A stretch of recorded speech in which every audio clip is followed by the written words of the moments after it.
twist. Still alive.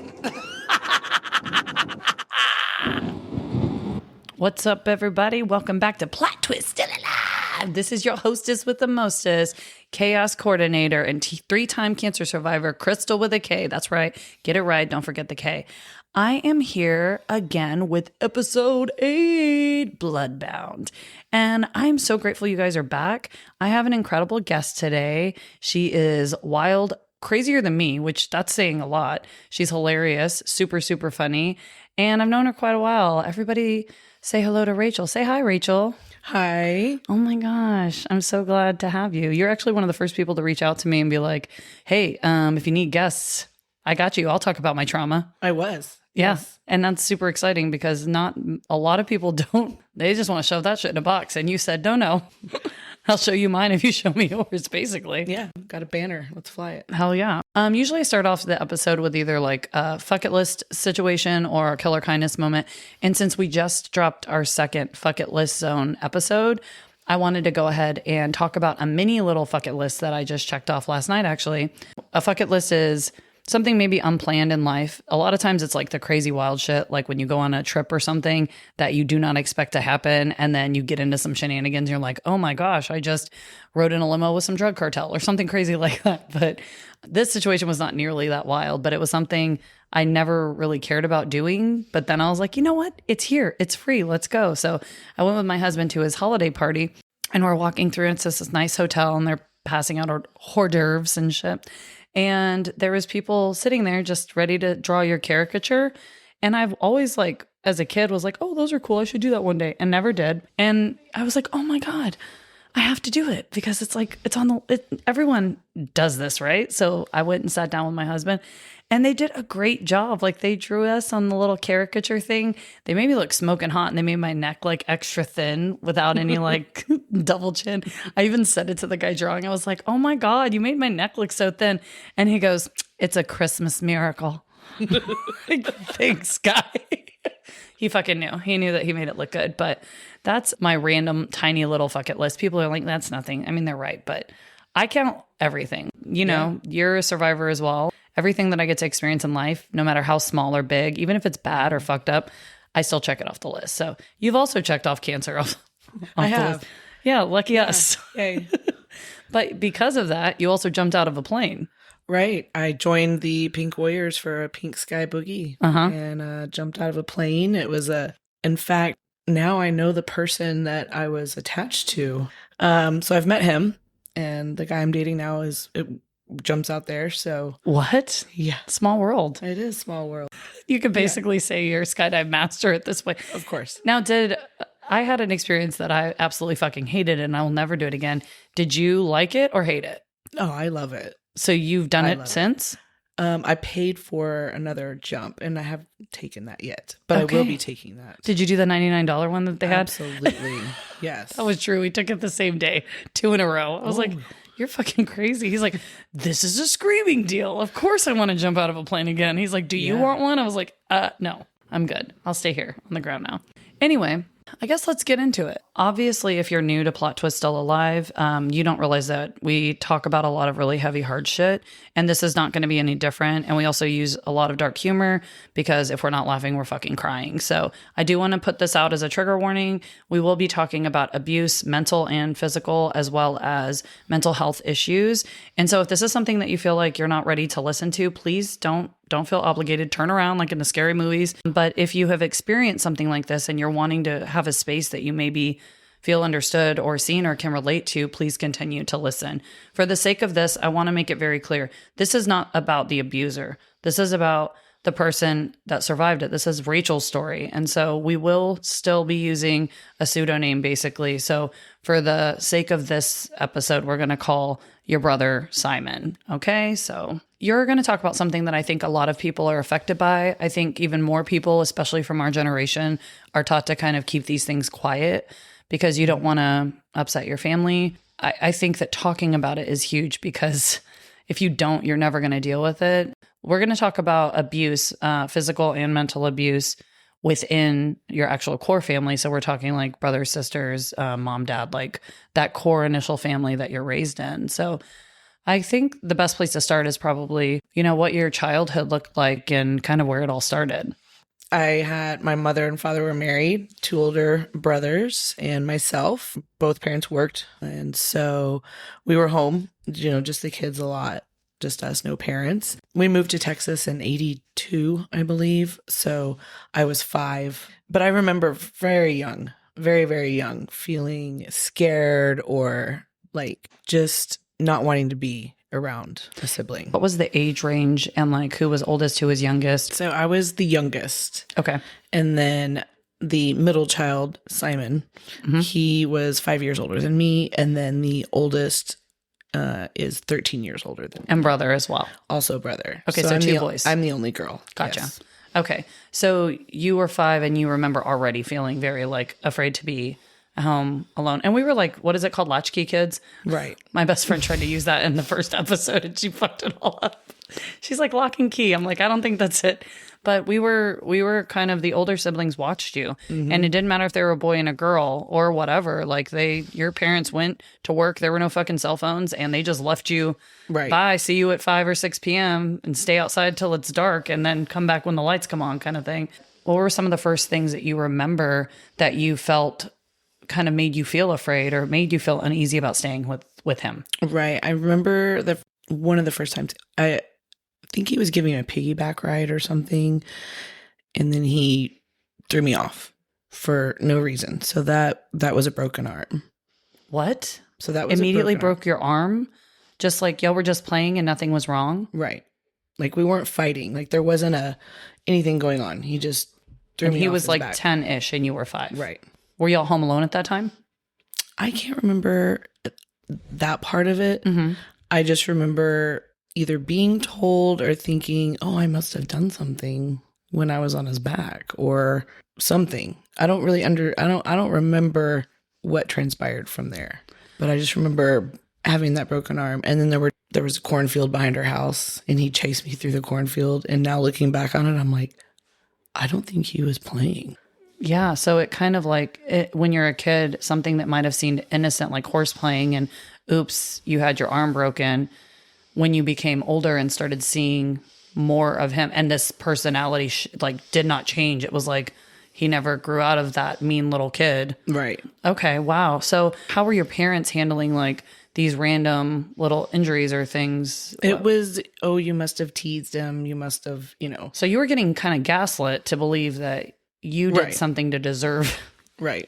Great. That sounds about right. I mean, our generation was great for that shit too. Right. Exactly. And I don't think my parents doing that, like it wasn't them knowing they were doing that. No, of course not. It was probably them assuming kids will be kids. Yes. And they just did that because they were siblings and siblings fight. Right. And so that's what happened. Right. And you were young, so it probably was a little harder for you to express what exactly happened as well. The arm was the first one, but then what other, like, I guess, significant things along the way would you say really stick out in your mind as kind of seeing that this is a pattern of? My parents did a lot trying to help him, different homes, different programs, different facilities. So what triggered that? Because if they did that, then they must have eventually seen, okay, this isn't him being a kid being kid. This is maybe there's something going on mentally, or he's got some issues that he needs. He was a delinquent. Okay. He had those patterns as well. So he was getting in trouble, having outbursts in other situations, just different run-ins with law enforcement. And so my parents, wanting to do all they can for him, would put him in wherever they could. I remember there being road trips to go see him. I vaguely remember some counseling sessions with family or different things. They did, try to help him. And he was 30 when he was diagnosed. Wow. So from all the time he was 10 up until 20 years. Yeah, 20 years. For him to get diagnosed with a mental health disorder, basically. Correct. Like you said, he's getting in trouble, obviously I would assume at school with the law. And so that became like, again, a pattern. It's not just at home. It's not with the sibling. It's with everyone, basically everywhere. Correct. How was that affecting him at home when he was home? I'm assuming he was in and out of facility, so he would come back home. Correct. And what would happen? Would he be good for a little bit? Would there be like shifts at all with like medication or treatment, or? So I'm not sure if he was on medication during those times. I believe at some point he was on Ritalin. Like, oh yeah, I mean they threw that at everybody back right then. You know, and there was that medication, but so like an ADHD or ADD situation. So he's misdiagnosed, or maybe had it. But correct, because at 30 is when like he was already married, had. So he actually like acclimated into like a life where he had a significant other and correct. all of. That's a whole other podcast. Oh. It's a whole other podcast. Okay. Fabulous lady. They gave us they had 2 kids. Two awesome, you know, relatives of mine. I won't give specifics on that to keep them, because it is their sperm donor that we're discussing. When he was diagnosed, it was bipolar and schizophrenia. Well, so I know just a little bit. I don't know a lot about schizophrenia. Mm-hmm. I don't have any family members, but whenever I was doing my nursing rotations, we did have to do psych nursing. And I remember specifically learning about schizophrenia because most people don't get diagnosed until mid-20s, early 30s. It doesn't mean they don't show any tendencies prior, but some people kind of have like a mental break where maybe they didn't, not everyone, but they didn't have a lot of signs showing. And then it suddenly just comes in their 20s and they get hit with it. And it can be genetic. I didn't realize that could also be genetic as well. Mm-hmm. Did you have anyone previously in your family that you guys thought may have once he was diagnosed, that you looked back and were like, maybe an aunt or an uncle or somebody might have potentially?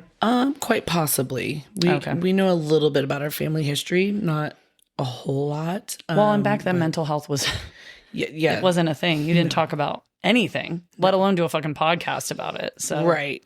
And, you know, I'll go back to just how he was his whole life. Down the road, we were talking with my mom's best friend, and she says, I knew he was the devil the day he was born from his cry. What? So how do people know that?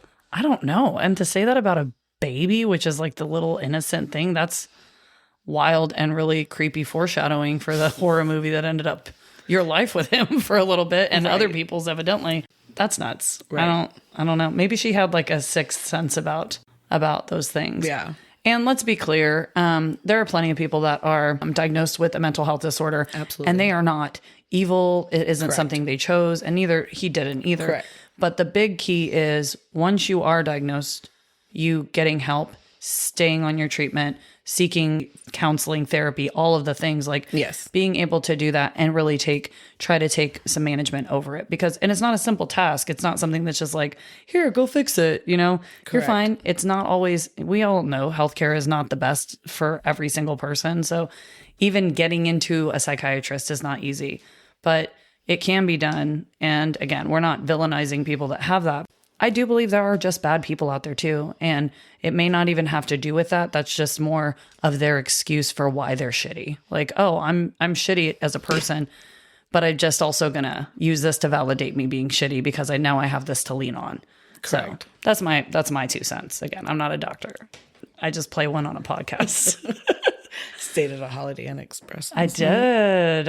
I'm more of a La Quinta girl myself, but so, and La Quinta, if you want to sponsor this podcast, that'd be great. You'll be my first one.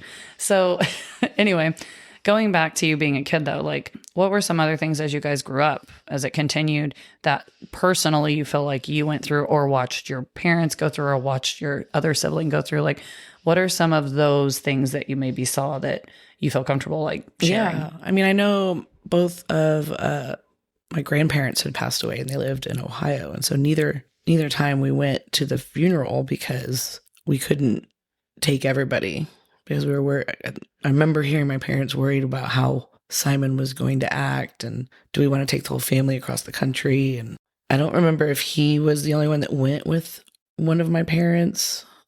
I think one time it was. And so I remember thinking, wow, I don't get to go because of him. Like, this is messed up. Wow. You know, and then you kind of like, okay, move on from that. I mean, I had friends that were not allowed to come over. Because of him? Because of him. So it was a known thing that he had issues. Oh, yes. Like the neighborhood, your friends, friend groups, everything. Yes. That's rough. Yes. I mean, I had my own phone line in my room, and when he would go into a rage, he'd cut electricity in the house, turn my phone off. Like, so when my friends couldn't get a hold of me, they would come over and find him. Like, I would be hiding in my room or locked in my room, knowing if I left, there's going to be some physical abuse. So I would just wait in my room for my friends to show up. And I lived kind of in the country then. Like, it wasn't like this small little urban town we live in right now. I was out in the country. So it would take my friends a while to get there. Ugh, that sounds so scary as a little kid. Yeah, he would do different things if I had a slumber party. He came home one time and had fish. So he would just chop the fish heads and make like scary laughs and chop the fish heads to like freak out your friends, to scare us. Yes. And now looking back, I'm like, wow, that is just, it's weird to say the least. No wonder my friends weren't allowed to come over. They're like, I don't know, this motherfucker's cooking like that chef on The Little Mermaid. Like, then I cut off their heads. But no French accent, I'd imagine. No, but very similar. Yeah, like fucking that guy was creepy. Yes. If he had a mustache, that would be it. Obviously, that just impacted like you and even your social circles essentially. Yeah. And to be in your own house and feel like you're not safe. Did you feel safe when your parents were home, or would he act out then too? No, it would be a little safer if they were there. But one time I ran, him and my other sibling got in a fight. So I ran our neighbor probably a good half a mile. I don't know, maybe it was a quarter mile. And I ran down to their house like barefoot to ask them to help me. And then they were like, well, how do we help you? So of course police came. And so there was a lot of, sometimes law enforcement had to come and assist. Would they arrest him? Or because he was a juvenile, I guess juvenile. At this point, they wouldn't like take him in or restrain him? Or I think sometimes he would. I don't know that he ever actually left the house. Now, if he was caught breaking into places, then he would end up in jail. So he went from just kind of starting domestic disputes essentially, and then he eventually started actually doing some light B&Es, just breaking and entering and stealing shit. Right. Okay. Right. Trying to, bring things back from Mexico you shouldn't bring back. Oh, wow. Not really thinking through certain... Like he was impulsive. Yes. Okay. Very, very impulsive. My parents did a really good job of... My oldest brother and my dad were in a similar line of work. Okay. And then we had a family business where they both worked there and ran that. And then I was in every sport. So every Saturday was something. So even when I got school age, I was in sports. So it was a very, I don't look back thinking, oh my gosh, all the attention went to that guy. No, that's great. Or at all. I think they did working full time through the 80s, early 90s. They did a really good job of spreading that out, which is funny because Simon seems to completely not think that at all. Of course. Right. He lives in an altered reality, probably. He does. He does. He remembers different.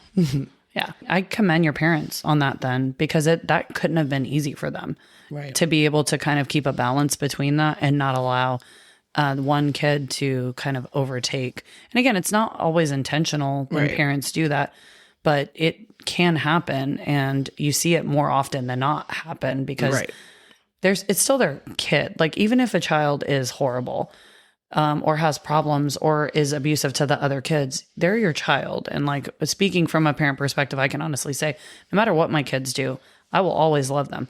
I won't always support their decisions. And I may even, I hope I don't even have to ever think about having that happen. But again, I just think it's really amazing that your parents were able to still let you guys have some normalcy in the chaos, in the midst of all the chaos of it, I guess. Absolutely.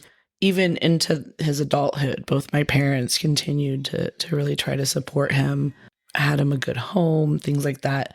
And then that one last off the rocker, what we call it, which it's about every 3 to 4 years. If you're familiar with people of this mental status, I'll say, they'll think they're getting better. They want to go off their drugs. Yeah. It's a cycle. It really is a cycle. So it's about every 3 to 4 years. And so the last one, my other sibling, we had cut ties years before. My parents still remained in contact. And then the last one was him assaulting our own mother. Oh my God. So that is what actually landed him in prison. Wow. So before that, rewind for a second. Yeah, there's a lot of time between there, but yeah. So what was the reasoning for you to cut ties? Anytime I thought, okay, we're going to be able to have a good time. We're going to go do XYZ. It's going to be fine.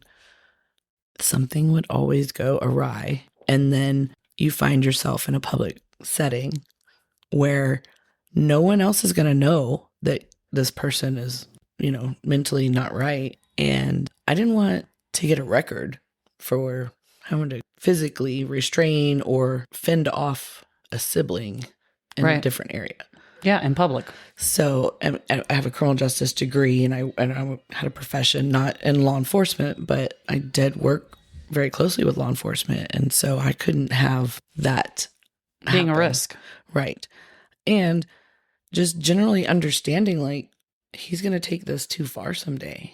And if it's more people around than just me, then everyone that around me is in danger. And was that the same with your other brother as well? I mean, obviously not maybe the career situation, but just like the overall feeling of like when you went somewhere with him or you did things with him, it would go too far to where it got physical and one of them would end up in jail or hurt or worse. It was probably his wedding. Wait. Which brother, Simon or the other brother? The other brother. The other brother's wedding? Yes. Oh, God. I would think if there was a turning point now, and we, like you said, we laugh about this now because You have to, because you fucking have to. Our friends came down from Ohio for the wedding, and we still laugh. Sitting around the campfire, and he's like, I just remember the time I had to pin your brother down at his wedding, at your brother's wedding. And At the wedding. Like, did he wait at least until the ceremony was over? Was it the reception? Oh, thank goodness. They already said I do. The brother getting married was the good brother. Right, yes. And then the other Simon brother caused a ruckus. Yes. And so not with the brother, was it with like a... It was just in general, he was too much. He was doing too much. Too much keg beer. Yeah.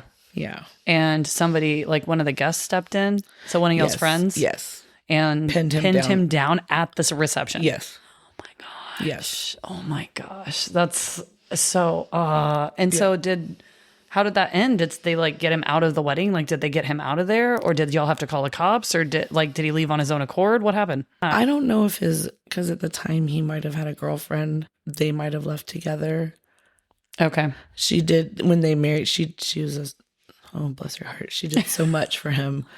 Oh, you mean it in the real way, not in the Texas. Bless your heart. No, like she was like a genuine, bless her heart, man. Yes. I would imagine being a partner with someone who sounds like this would be horrific. And she tried for several years to make it work. And I remember the day that she decided to leave, she called to see if I could go get the dog because they were worried that he would do something to the dog.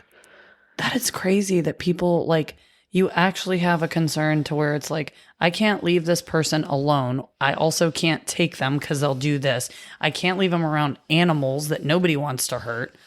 Like those thoughts and the fact that they have people around them for several years, but it happens. And I'm not knocking her at all. I've stayed in relationships that were, people scared me or made me think they were going to harm themselves at times. So like, I understand what that's like. That's like another level though. And there were some things that happened in between there that I probably won't talk about. Just that's completely up to you. They're in our community, and it's no secret. People who know me know this about my brother. They may not know some of these, in-depth things. Right. People that I grew up with though, definitely. They know. Yeah. Many, many people in churches have prayed for us. Oh. Thank goodness. Yeah. We needed it. Thank you. We did. Keep them coming. Things were different back then. I mean, it was back then. But I tell my mom and I talk about it now. And my mom is 83 and has just cut ties with Simon. Wow. This year.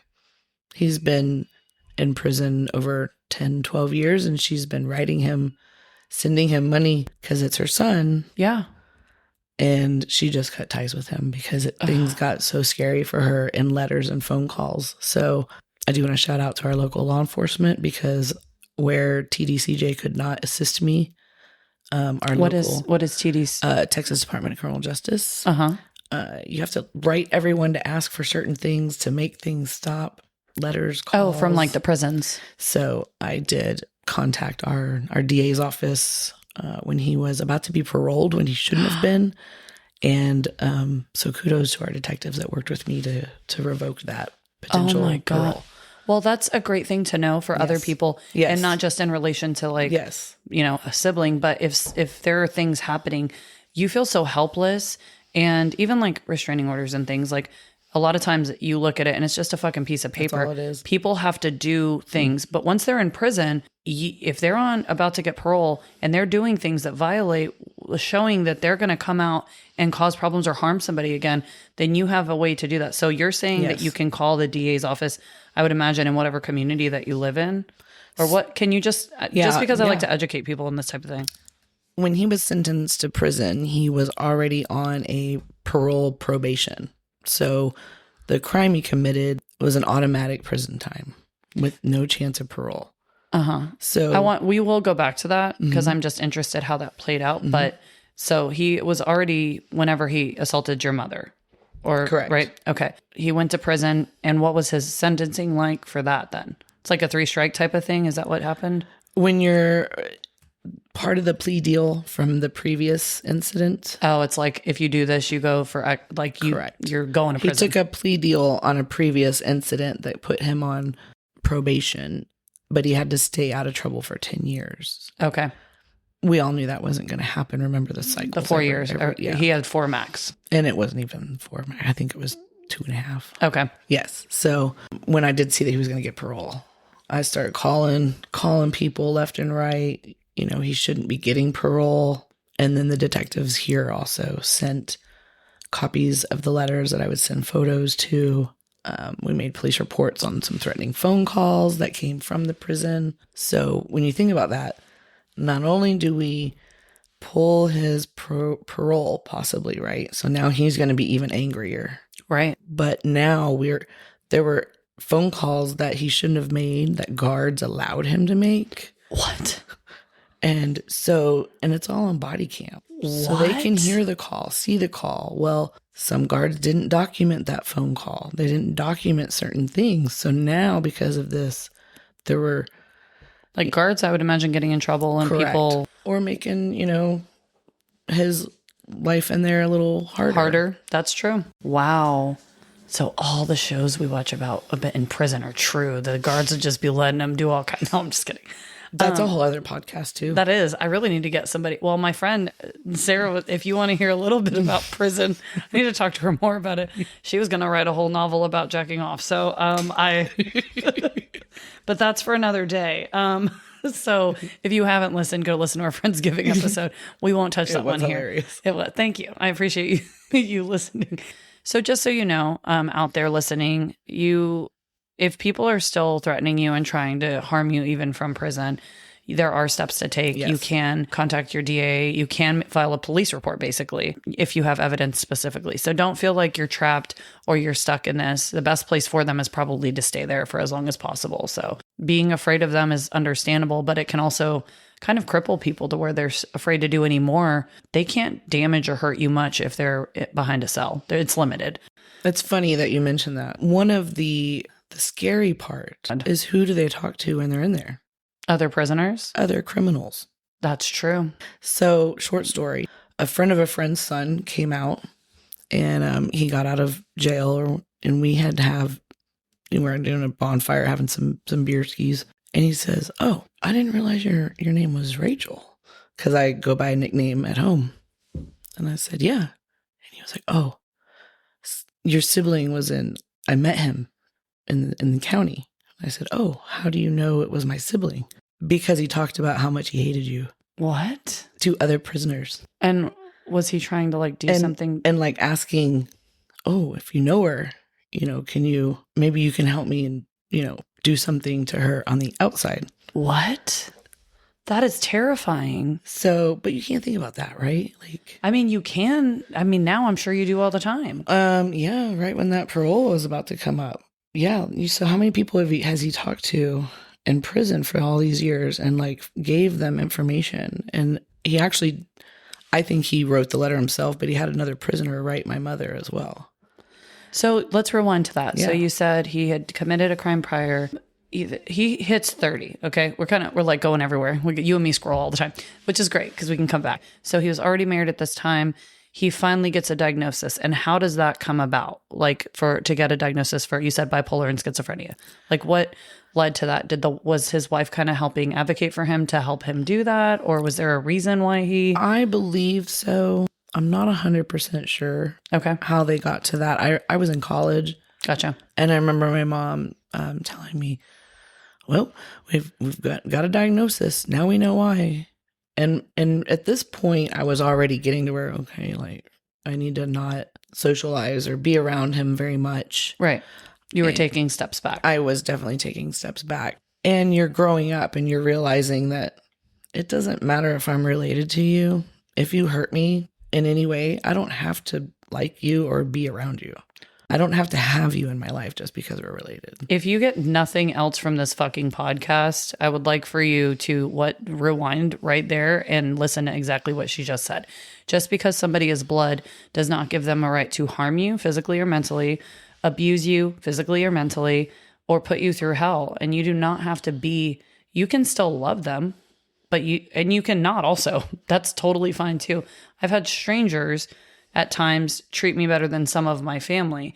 And especially if it's violent. Correct. Or something that's mentally going to cause scarring or damage to you for the rest of your life to where you need therapy for it. You don't need to make room for those people. Right. And it sucks because, I mean, when you're blood with someone, you have that guilt that comes along with that, which I'm sure that's probably why your mom held on for so long. There's like this guilt that comes with being family, and you're like, no, I can't give up on them. I'm all their God. I've got to be there for them because they're my brother or they're my sibling or my family member. At the end of the day, especially when you become adults, it's fucking their decision, and they have to decide to be better, get better, do better. And if they don't, fucking kick rocks. And I mean that. Yes. Protect absolutely. yourself and protect your family and your livelihood outside of that. So, I had to get on my soapbox. I'm kicking it back though, so we can go back to what we were talking about. But so he got diagnosed. Your mom basically was like, oh, now we know, what's going on. You had already been like arm's length. For you, it probably didn't matter a whole lot because you're like, what's he going to do with that information, right? Like, is that just going to be, oh, we have a reason, or is he going to do something? Right. And that was a cycle, finding the right drugs. So then it was, now he just has an excuse, oh, my drugs must be whatever. I'm going to go off my rocker. And so there was minimal accountability for anything that was done. Correct. It was always someone else's fault. It was always, even in prison, he would complain to my mother about, this or that and the other. And I'm like, Mom, you don't even know if he's telling you the truth. So he'd lie quite a bit as well.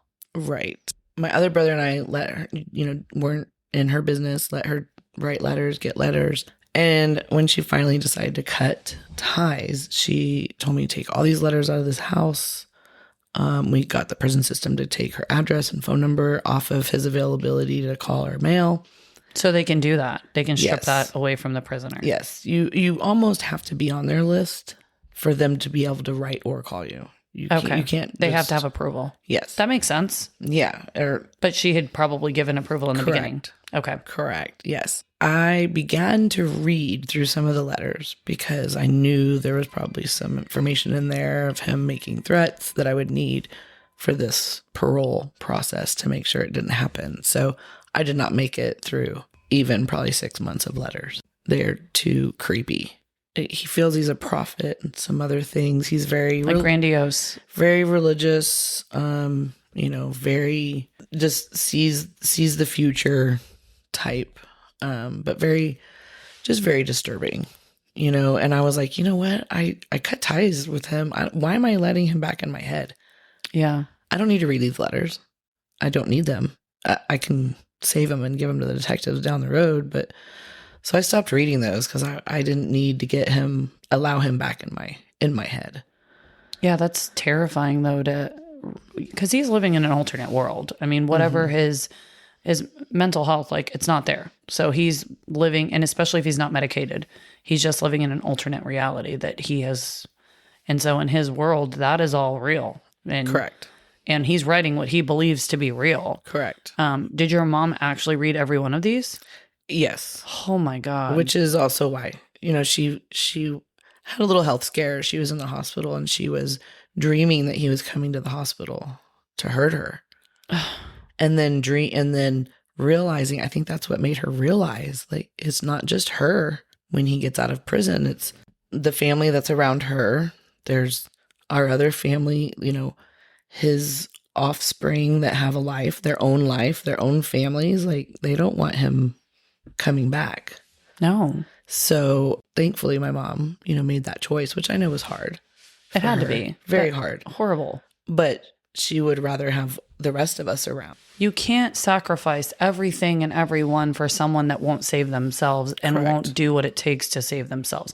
Again, not all of this was a choice for your brother, but Correct. there were huge moments in his life, pivotal, where he chose to do things like get off his meds, where he chose to do things like assault people or not continue on with therapy or Correct. seeing a psychologist. So like those huge things that were choices, he opted out. Correct. Made the wrong ones. So everyone else doesn't have to suffer because of his poor decisions. And your poor mother, it took her that long to say, I'm done now. And a fuck ton of creepy ass letters. Right. Ugh, Yes. that's so hard. It is. It is. And, we're going to make this, it's about survival. It is about surviving an abusive sibling, surviving watching your parent have to testify against their child in court, surviving, watching your mom go through those things. But it's provided so much knowledge on how I read people in general. Oh, I'm sure. I would imagine you're a lot more cautious you can see red Yes. flags a lot easier. Yes. And people always say in their eyes, you look in their eyes, right? There is a certain look in their eyes. And when I worked in retail and I was on the security end of it, Of course you were. I was not the mall cop. No. Paul Blart, the mall cop. It wasn't that. Damn, I think you'd look hot. I had handcuffs. Fuck yeah. Okay, we're getting there. And my team had handcuffs. Wow, but chicka, wow. I could always tell before I went to work for a higher end retail store, I worked for a big box store. And let me tell you, I could see my brother 100 times in some of those people. Really? And I would know this person's going to fight us. This person's going to make it hard for us to stop them just by the look in their eyes. You're probably a more guarded person, but meeting you and knowing you, people wouldn't get that from you at all. It's something that you probably do subconsciously because when you meet Rachel, she's like the life of the fucking party. She's just this ball of like fun and ridiculousness and again, wild, but you also have this like inner kind of guard, I guess, that you're probably doing this without even realizing it. Right. Just so you know, it doesn't show that you do that. You don't come off that way at all, which is really fucking cool if you ask me, because you're kind of like a secret agent, like scanning these motherfuckers. But you're like, no, I'm so much fun. Come have fun with me. But bitch, I got handcuffs and I'll cuff your ass. Like, don't get crazy. With everything that happened with your mom, right? And these letters, was that a situation where it was just like, was he living with her? Did he go to her house? Like, what did that look like? He was living in Georgia near our father at the time. Okay. And one of his friends in our hometown was passing away, and he left without his meds and came back so he could attend the funeral. And then he couldn't get the meds because they were already given to him in another state. And apparently they keep track of that. Yeah, that makes sense. Right? Why wouldn't they? So he was staying with my mom at the time. My other brother and I were out of town for a family wedding. And my mom was actually on the phone with my dad and my stepmom at the time because they were still friends. And they could hear my mom yelling at my brother and my brother yelling at my mom. And he wanted money, he wanted something. So he forced her to write a check and forced her in a closet, tied her up. She literally thought that was the end. She thought he was going to kill her? And he knew that was going to scare her because her growing up, she doesn't like to be in dark spaces. Her mom would put her in a dark room or closet. Oh. So he knew how to hurt her. Right. And so we were out of state. So when we got back, I actually, what I call flushed him out. My mom was going to have to evict him, right? Do the whole note on the door. Yeah, because people have squatters' rights in this motherfucker. Right. So they can just be like, nope, I live here. So he didn't like that. Wait, how'd you get out of the closet? Oh, the police came. So your stepmom and dad, or were they the ones that called? Yes. Oh my God. So thank God they were on the phone. Yes. Because you guys were gone. So Right. like, what the fuck? She would have just been in the closet. Law enforcement knew my mom's house at that point. We'd been called there. They'd been called there before. It's really weird getting a call from dispatch when you're sitting at the bar. Yeah, I bet. and they say, we need for you to go to your mother's house. And I said, well, I'm not going to my mother's house because my other sibling is there. No, we need you to go to your mother's house. And I said, well, is my mother alive? Yes, your mother's alive. We need you to pick her up. Your brother's barricaded himself in her house. The fact that you had to fucking ask if your mom was alive, time had to have stopped for you. Like that call. Yeah. Oh, God. Because I told him I'm not going to that house. Right. In the dispatch, ma'am, there are plenty of law enforcement there. Nothing is going to happen. Your brother's agreed to let your mom out. So that was a different situation. That was a different situation. That wasn't the same one? No. So he held her fucking hostage? Well, was this before? He let her. Yeah, that was an instance. That was before he tied her up. Mm-hmm. So he held her hostage already one time. Right. And then she was going to do the eviction thing. After that? Right. And then it led to this? Right. What the fuck? I'm telling you. This is this is scary. This is like horror movie shit for real. It is. I know I joke about that, but that is your poor mom. I know. And again, she forgave him, as mothers will. Yeah. I mean, I can't, it's hard for me to knock that. I get it. But like, fuck, man. I can forgive you, bitch. You ain't living in my house no more. Like, oh my gosh. Yeah. And so at this point, you said he's been there 12 years. So she was in her early 70s? Yeah.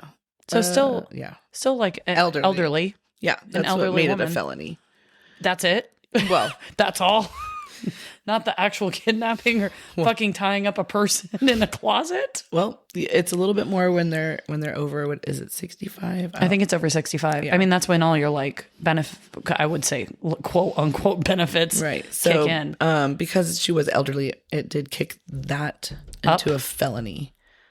I still find that mind blowing. Mm-hmm. I think we've got some work on the justice system to do. You have to be over 65 for it to really matter. Otherwise, you're just a regular person. It's not that big of a deal. Right. And during that time, another thing to let people know also is it used to be a lot harder to get a protective order if you weren't like formally in a relationship with someone or in a relationship. It used to be harder. A few different laws have gone into effect that allow it to be easier to get a protective order. But even now, there were no actual crimes committed to my other sibling and I. So even though we have letters and letters of threatening letters, he hadn't acted on it. He hasn't acted on it. Correct. So you're just SOL to hold a piece of paper in front of him and say, don't come near me. Right. But that's down the road. Right. We're going to deal with that down the road. Okay. That's down the road. So this happens. She gets tied up. He gets arrested that time. Yes, it took you said you flushed him out though. So how did you flush him out? That was fun. Okay. And quite interesting. So he went in hiding or something? He was hanging around I'll call it our little village, out in our hometown. It's not really, there's like one stoplight out there. Okay, so small. Yes. And my parents we still owned property in that little area. And the renters of that facility were out weed eating or something, and I knew that my brother was out in that little area. My mom was with me. And I go and I back in there and I knew that my brother was around this little area, and so I just start yelling, like, come on, you gonna beat up an old lady? I'm gonna handle you now. Like literally yelling this down the road. Like, and different people, of course now I look crazy. Of course you do. And you're like, wait, it's not me. I promise. It's not. It's just wait. And I was somewhat friends with the people renting our business property, and they're out there weeding. Like, what's going on? And I'm like, hey, might need your help in a minute. And then, I had called the police as well to have them come out to get him because they were looking for him for the crime he'd committed.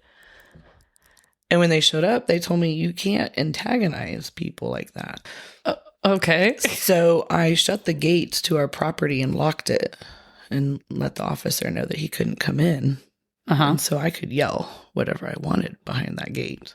I love that you knew your law My well boundaries. enough. Yeah, to be able to do that. Because most people would be like, okay, yes, sir. And the whole time my mom is in the car. And at one point I had flip-flops on, so I'm putting on tennis shoes. She said, well, what are you doing? I said, well, I'm getting ready. Getting ready to fight him. And, if I have to, yeah. And then you're going to have to bail me out of jail, Mom, because I might go to jail doing this. No, I don't want you to do that. You're going to ruin your career. And I was like, well, I can get a different career.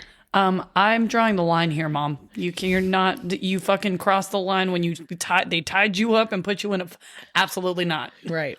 Yeah, no, that would be me. I'd be, have your bail money ready. You're going to need to write another check, please. Yes. And I did have a friend in the local law enforcement, and I had called and texted him, and he was out of town, and I kind of gave him the short, hey, it's us again. And the officers did finally go find him because he was walking towards an elementary school. And I had informed him of some other incidents that had happened.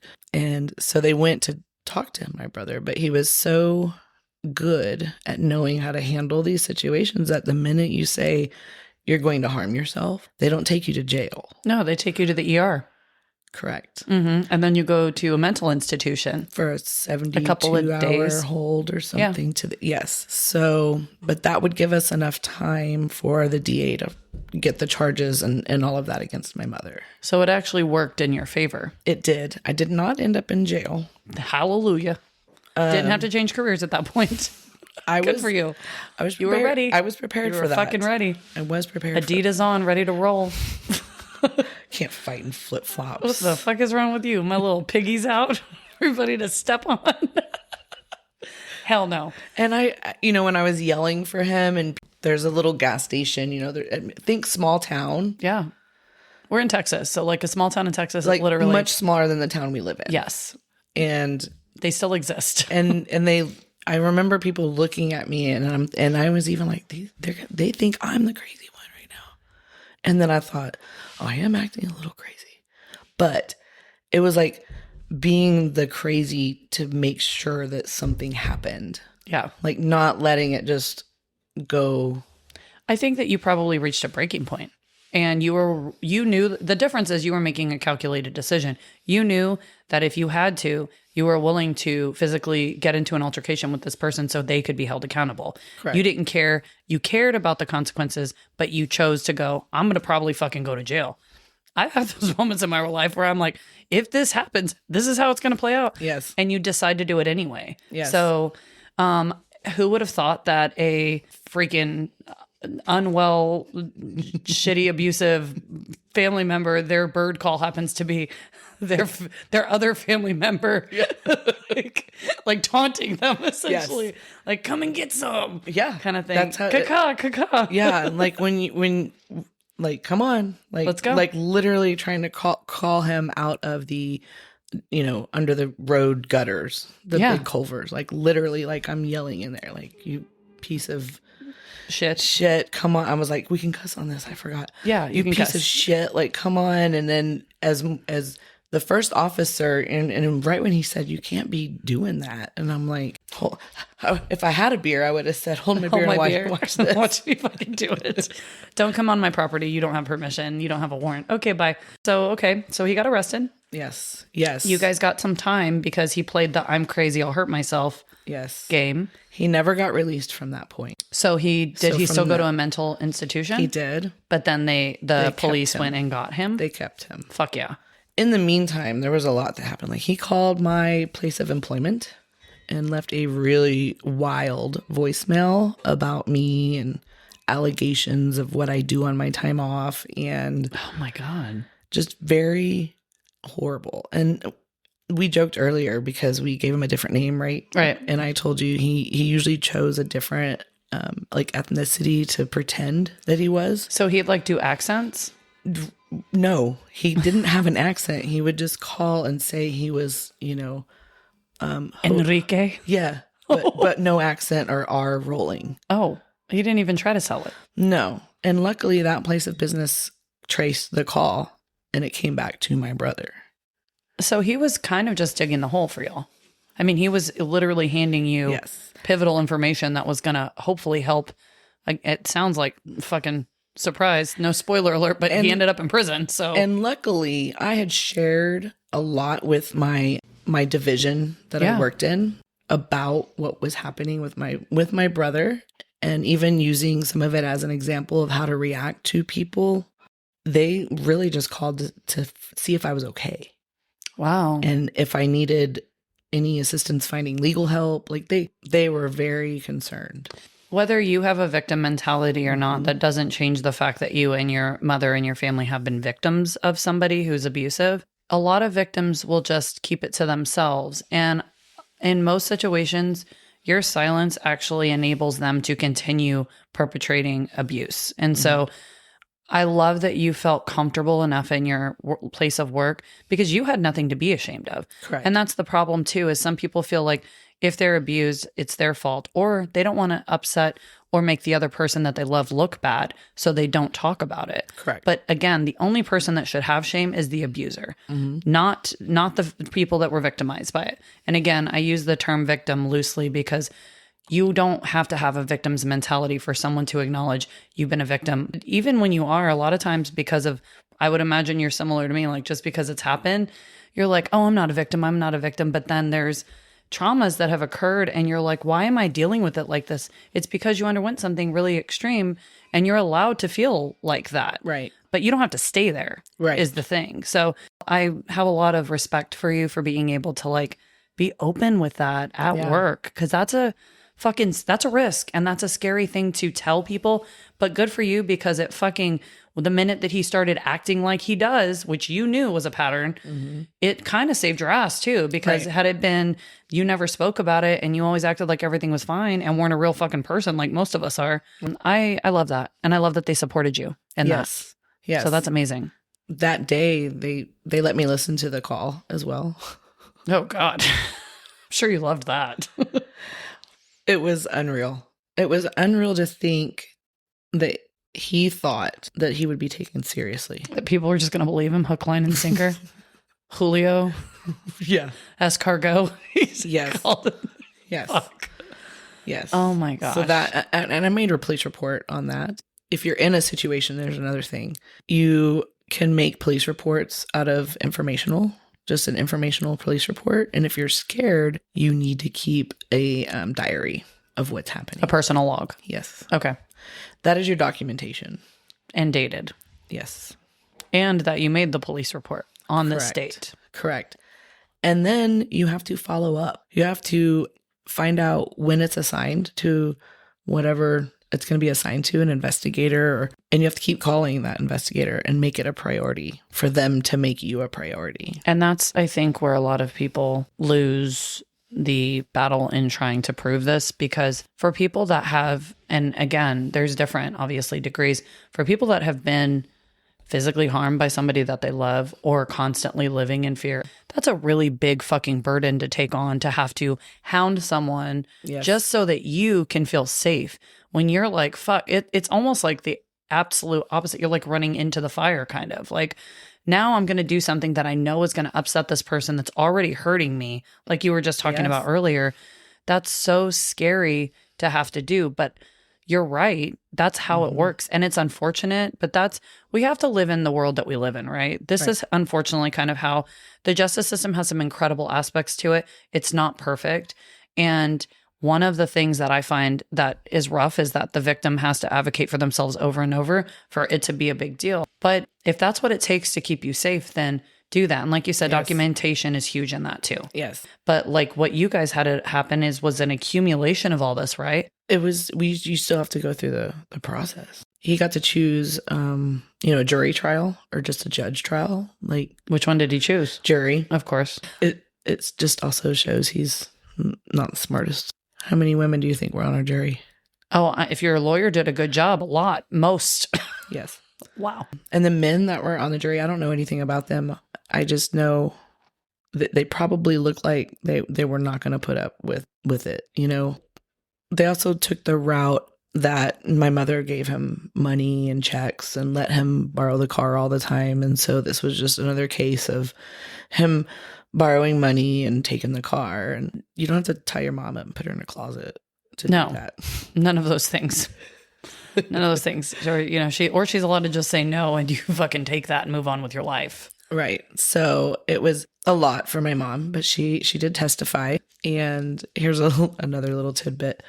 The prosecutor, I believe what he said to me was, I'm not going to have you take the stand for anything. No crime was technically committed against you in this process. I said, okay. And then he said, and I've never met someone that really hates or despises his siblings as much as your brother does against you and your other sibling. Wow. Out of all the times? Really? You guys were the most hated? The world's most hated fucking siblings. And for the prosecutor to say that is just kind of... They come across really fucked up people. Yeah. People who kill their family members. Correct. And then you're the most hated though. Correct. So that's, again, extremely fucking scary for y'all. And to have somebody who works in this field say that to you. Yes. What did you feel when he said that? Were you not surprised? I wasn't surprised. Maybe relieved because... At least he knows we're not going to have a sibling relationship in this lifetime. Well, and I bet it probably was validating too. You're not, when you said, I feel crazy. You aren't crazy. And people who do this, they do tend to work off of that for you. They make you feel crazy sometimes. And then you question your own reality. Yeah. So to be able to have someone who works in this and works in the systems and sees it all the time tell you, no, your sibling truly despises you and is doing things. If you hate someone, you'll do things to harm them. You'll do things to hurt them. So that played out and he gets his sentence. So what was his on sentence basically? Assault on an elderly? What was the... Yes. Assault on elderly while on probation. Okay.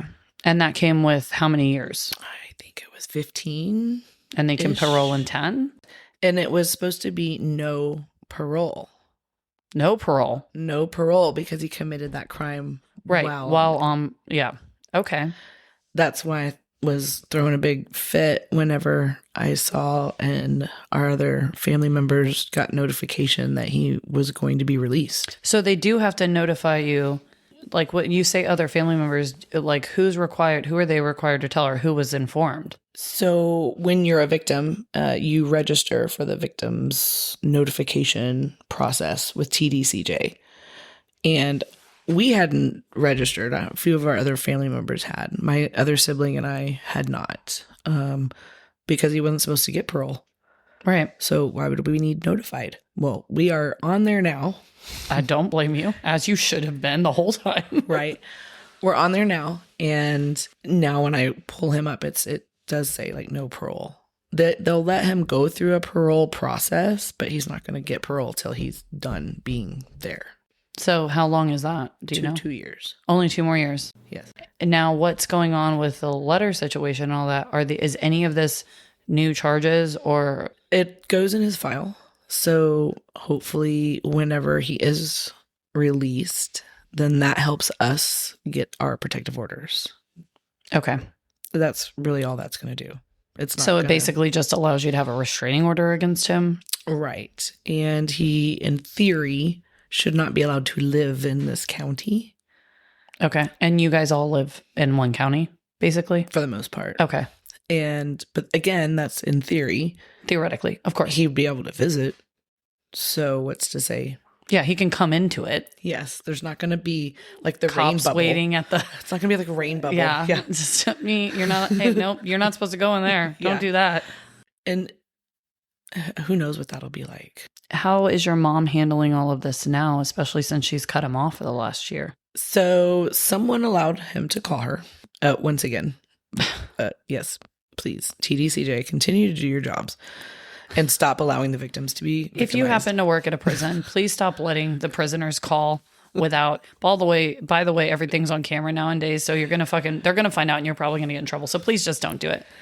Yeah. Thanks. Do your fucking job. Thank you. We love you. Okay. So he called, Mom, why won't you talk to me? And my mom told him, I don't want to communicate with you anymore. I don't want letters from you. I'm not going to write you. I'm not going to send you money. And she said that he said, well, Mom, when I get out, I can take care of you. I can take you to all of your appointments. And she told him, no, you can't. You're not going to have a vehicle and you're not going to live anywhere near us. And she hung up. But she's also made it clear she doesn't want to be contacted anymore. And I do know that again, you said he's already going to do the restraining order, but couldn't that be considered like harassment or potentially eventually stalking or something along those lines if it continues, right? Yes. So she's kind of setting that in place by telling him, do not contact me. Yes. And, I guess we could file against whoever was working that day at TDCJ. But that is such a process. Like, I don't want to have to spend more time. He's already taken so much from you guys. I don't want to spend more time on doing those things. Well, and it's not going to impact him either, really. No. Like, it's just going to impact the people that which there should be consequences for people that are doing this. I don't think they always realize that, like, on the other end of this are other people that are trying to fucking get through their lives. Right. And this person is a horrible part of something that's scary and traumatic for them. And I would imagine your brother's decent at manipulating people. Yeah, I'm sure he, pled with the guards, how would you feel if you couldn't talk to your mom, or right. I'm sure that went on, or maybe I bet none of them tied their moms up and put them in closets though either. True. So there's that. Yes. Or there was some kind of barter. He hasn't had any money on his commissary for a while. Well, I mean, of course he's going to convince a guard to call because you don't know if that guard is on prisoner's payroll. Right. But here's the other thing. Yeah. I mean, this is one thing I will say.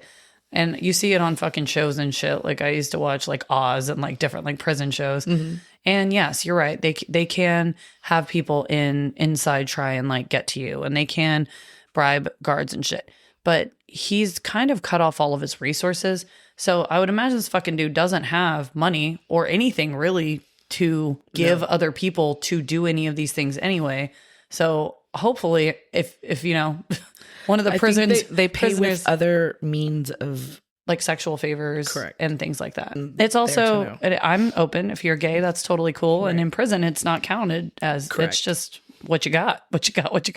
All right. Well, with the 2 years like there and with how everything has played out, where are all of you at this point? Having that kind of sitting there, does it affect you? Do you try not to think about it? I mean, you've had enough life experience, I feel like, that you don't let things rob you of the time that you have. Correct. Especially now, right? Yeah, fuck yeah. Especially now. 3 years out, by the way. High five, bitch. Yeah. It's not the end, but these titties tried to kill us, and we said, nope. We said no way. Nah, we're going to stay. There's going to be a lot of preparation for things that happen right probably before he's released, as far as security and things like that. I can't think about that too much because I want to do everything I'm going to do. I don't really want to have to live looking over my shoulder constantly, but that'll be a reality. And so you just have to think, okay, be a little bit more aware of where I'm going or what I'm doing, or who knows what about the situation. I mean, all of my close friends know, but then it's like, okay, I don't want like new people to have to deal with this. Social media will probably slim down a little so that there'll be less of me to find, I think less that's smart. of a foot track.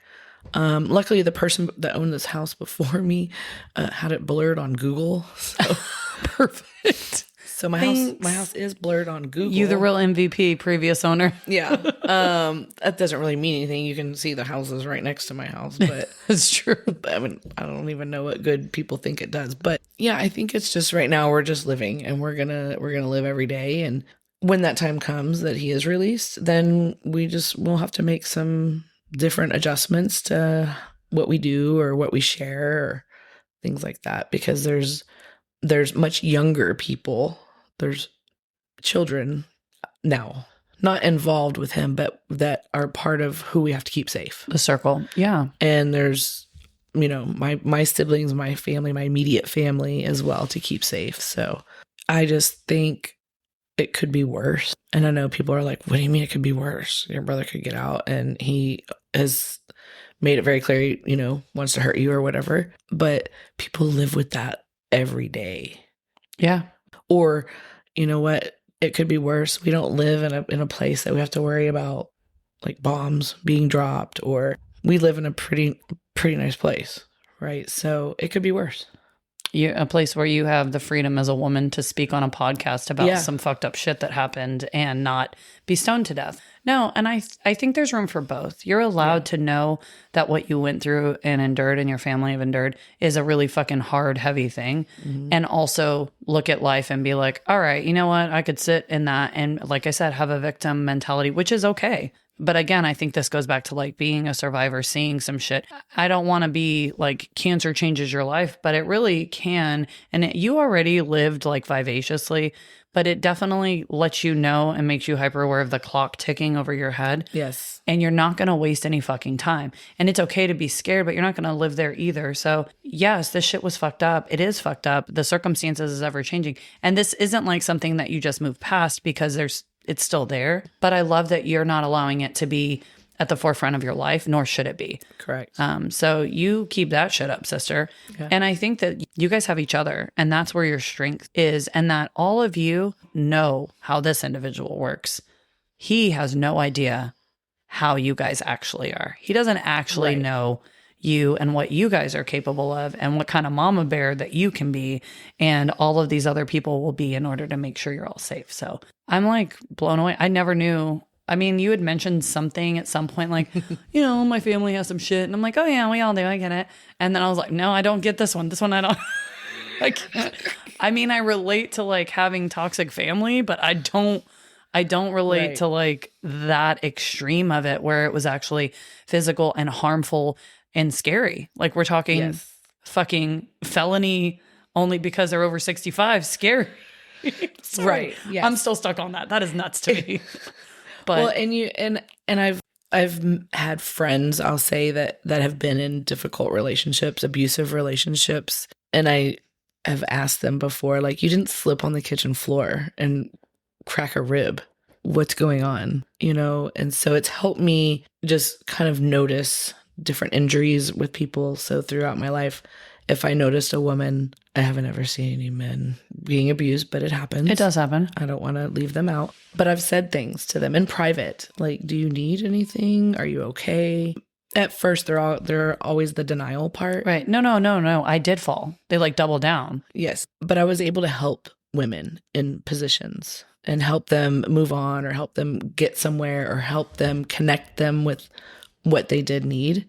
And then later on, they were like, how did you know? Because I'd never told anyone. And I'm like, well, like you just tell. I don't know how you tell. It's the same way that you saw the look in somebody's eyes that was off. Yes. And it's the same thing with someone you see and you're like, you just connect with them because you're like, I know that look because I've had that look. Right. I know what it's like to live in fear. I know what it's like to be afraid. And I think that they see it in you too. And that's why they're willing to tell you. Because some people who have never been abused can ask them in private in the same exact way, and they probably wouldn't tell them. Correct. You're a safe space for them. Yeah. So out of that dark, shitty thing that you and your family have endured, you found a way to help other women out of abusive situations and to find safety. Wow. That's beautiful. I love that. Makes sense. It does. You're a woman's woman. So am I. We love that shit. I know. Is there anything else that you feel like this has given you some perspective or that has helped you in the positive?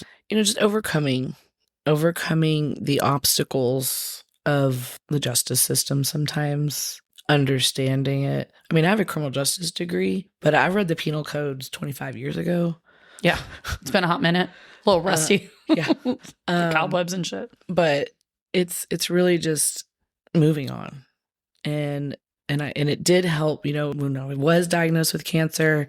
Was that as hard as this? The answer is yeah. You can't say one is less or the other because they were different, but going through what I went through helped me. Prepared you for hard shit. Yeah. Yeah. It did. I agree. I think that every hard thing that I have ever endured in my life, and there's been some shit, which a lot of it, I think it prepared me for the next hard thing. Right. That I didn't ever, like, if you would have told me that was going to happen, I'd have been like, oh, I'd break into a million pieces. There's no way. And then it came and I'm like, no, that thing made me tougher and stronger. And it sucks because sometimes you're like, aren't I fucking strong enough? I think I'm good. I'm the Hulk right now. Yeah. Like, I don't need any more shit. We're good. I'm even Steven's God. Leave me where I'm at. But it's true. And I'm really proud of you for acknowledging that and forcing yourself to be like, nah, fuck that. You're not going to be like the star of my show. I'm the center of this, and I get to decide how I look at life and live life. Right. Good for you. Yeah. Is there anything that you would say to a woman or man or anybody that is in this with a sibling, maybe with a parent, or just like somebody that they picked, a relationship, husband, wife, any of that? At some point, they're going to hurt you where you can't fix it. And I don't mean like just KILLU. Like, they're going to hurt you to the point where you can't come back. Yeah. Or if you have children involved, at what point do you stop it? And it really just takes you reaching out to one person. And if you don't have that one person, there's so many links and places and crisis centers and all of the people. I know that we kind of joked a little bit about the justice system, but even your local police department, I know that's sounds kind of crazy, but if you don't know what else to do, you can call their non-emergency number. I have. And I've even asked friends that were police officers if I do, like, just knowing my rights, like if I do this, like you've said, sometimes it's about like defending yourself or protecting yourself. What is something that would get me in trouble? What is something that is within my rights to know how to protect yourself and defend yourself as well? Yes. I will look up a few different things because I don't have any off the top of my head. We do have some here in town, but I'll look up some national as well for help, for assistance for this type of thing. And I'll also look up some things for mental health because, again, we are not ignoring that a lot of people that have mental health issues may need help and may need to get help. So I will put that for those people that might think they have a disorder, maybe haven't been diagnosed. And again, I want to make this clear. We're not villainizing somebody who is schizophrenic or villainizing somebody who has bipolar. There are plenty of people out there that are really great human beings that just need medication to be able to do well. This person is harming other people, and this doesn't just have to do with that. And there's also places that will help your families and support your families through a diagnosis, but also through abuse and all of that. I would highly suggest therapy and counseling for anyone that's been abused as well. I say that pretty much at anything that has to do with abuse, you're going to need help through it. Even if you think you're fine, I promise you, you're not fucking fine, and it is okay not to be okay. But I also want to say that if someone is hurting you or threatening to harm themselves, please call the police. Please call 911. You don't have to keep that family secret. That family secret can actually hurt you and hurt other people. And it is okay to protect yourself and other people by calling the police. So it's something that I remember being a kid and not like, no matter what happened, you'd hear people yelling, you'd hear people hitting their wives, and you'd be like, that's their business and you don't call. And I hate that. I hate that that was normalized. And even for me, for a long time, I thought that that was so normal. So call the fucking cops, guys. Like, normalize calling the police. If you have someone that is telling you they're going to harm themselves or hurt themselves, and whether you believe that they will or not, especially because sometimes it's hard to tell. There are people that use that as a manipulation tactic. I highly encourage you to have either at minimum a wellness check on them or call 911 and they can do something about it so that you are taken out of the middle of that, because that is a heavy burden to carry. So that's my 2 cents on it. I do have some experience with that part of it. And I do think it's important people know that, because if you don't call, it can happen over and over. And you feel like, oh, I have to protect them, or I have to keep them from, what if they go to a mental institution? What if they do and they get help? Because if someone is threatening to harm themselves, they need to go get help. Well, girl, I can't believe how serious we were and how much we didn't even scroll, and we were just like hanging out and talked about this fucking crazy thing that I didn't know happened that needs to be a fucking movie to be continued. Yeah. At minimum, a Lifetime movie. I love you. I appreciate you being on here. And I'm sure I'll have you on again because you have lived some life, girl. Yeah. You said that there are people that they can reach out to, and I will put some resources on my blog I do for things like this. But I also want to encourage you, if you want to write us, you can write us an email or reach out on our Instagram or Facebook Messenger. That all will remain anonymous. I swear I would never, and you can use a fake name if you want to, but if you're having problems and you need help, please don't be hesitant. If you don't have any friends to talk to, like, I fucking mean it. Message us, email us. It's plottwiststillalive@gmail.com, and fucking take care of yourselves and live your fucking life. So we're going to end this the right way. We're going to do a high five. Yeah, still alive. And do your evil laugh.